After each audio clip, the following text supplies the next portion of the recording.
to speak on this report. I call the member for Buderim.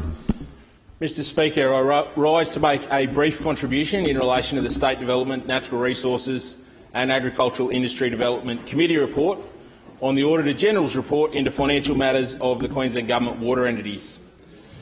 After reading the Audit Office report and hearing testimony from the public briefing on the 14th of May, it quickly became clear that this government isn't particularly interested in water infrastructure and that they are instead intent on Queenslanders carrying the can for the rash and ill-advised decisions made by previous Labor governments, of which the Premier and much of the front bench of those opposite were members of.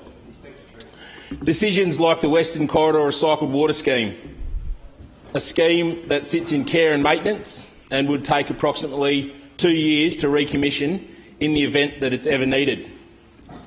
A scheme that's costing Queenslanders every day.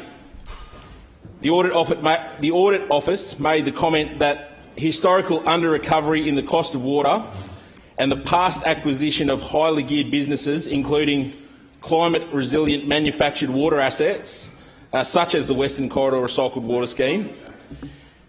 Simply put, Queenslanders across the south-east are paying copious amounts for an asset that isn't being used and isn't likely to be used anytime soon. We've heard previously that the Palaszczuk Labor government isn't willing to ease the burden of high water prices by making the decision to alter the price path for bulk water prices. This is despite the former Treasurer, the member for Mulgrave, suggesting that such a proposal had merit. Instead, Queenslanders across places like the Redlands, the Sunshine Coast, Brisbane, will bear the impost of significantly increased water prices at a time when they are least in a position to do so. Given profits across the government-owned water assets increased by 71% in the 2017 financial year, the question needs to be asked, who is it that these assets are serving?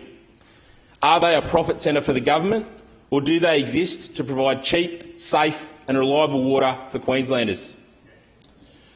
I note with concern that 2 significant high-risk matters were identified in risk control activities at Sunwater, and I'm confident that those at Sunwater responsible have taken steps to address these.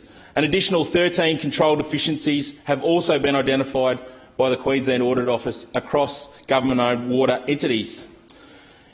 Mr Deputy Speaker, Queenslanders in my electorate tell me that high water prices and high electricity prices are becoming unsustainable and unworkable.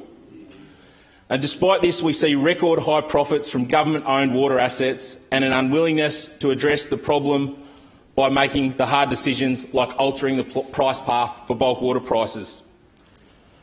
I call on the government to build the dams that will provide water security for all Queenslanders in a cost-effective manner. And I call on the government to make hard decisions to reduce the burden of bulk water prices on residents across the south-east. Thank you. Mr Speaker. I call the member for Capella Bar. Thank you, Mr.